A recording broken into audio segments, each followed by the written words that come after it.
Je vais résoudre la phrase mathématique 66 moins 28 en utilisant l'algorithme personnel de soustraire en décomposant. Lorsque nous faisons la soustraction en décomposant, nous laissons le premier chiffre comme tel et puis le deuxième, nous pouvons le décomposer. Donc, dans 28, j'ai des dizaines et des unités. Je décompose mes dizaines, on obtient le nombre 20 et 8. Maintenant, je prends mon 66 et je veux enlever mon premier nombre de ma décomposition qui est 20. 66, je regarde surtout le chiffre à la position des dizaines, donc le 6, moins 20, donc 6 dizaines moins 2 dizaines, on donne 46, les unités ne changent pas. Je prends mon 46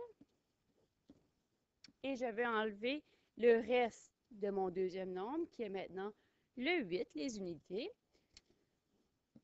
Je remarque que dans 46, je n'ai pas assez d'unités pour enlever 8 unités, car j'en ai seulement que 6. Je peux commencer par enlever 6 unités. Donc, 46 moins 6 est égal à 40, c'est plus facile.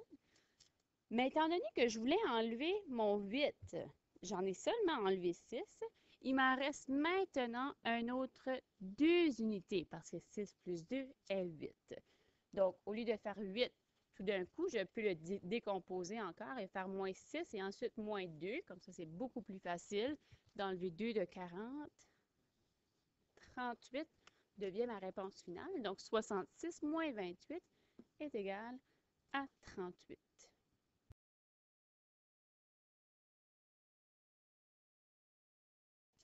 Prenons maintenant la phrase mathématique 581 moins 209. En utilisant la stratégie de décomposition, je vais encore laisser mon premier nombre tel quel et décomposer mon deuxième nombre. Mais cette fois-ci, étant donné que j'ai des centaines, des dizaines et des unités, je vais les décomposer en 3 parties. Donc, mes centaines, j'en ai 2, donc qui me donne le nombre 200. Mes dizaines, j'en ai aucune, 0. Et mes unités, 9. Je vais prendre mon 581 maintenant et je vais commencer par enlever un nombre à la fois, le 200. Quand je regarde le nombre 581, je sais que c'est le nombre 5 qui est à la position des centaines. Donc, 5 centaines moins 2 centaines me donne 3 centaines et le reste du nombre ne change pas. Je peux ensuite enlever 0. On sait que le nombre reste pareil. Je n'ai pas besoin de faire cette étape. Et je vais enlever le 9. Donc, 381 moins 9. Encore une fois, ici, je n'ai pas assez d'unités pour enlever 9 parce que j'ai seulement une unité dans le nombre 381. Donc, je peux commencer par enlever une unité, moins 1. Et comme ça, j'arrive à 380. Si j'en ai enlevé 1, mais je veux me rendre à moins 9, je dois en enlever 8 autres parce que 1 et 8 donnent 9. Donc, 380 moins 8, 372.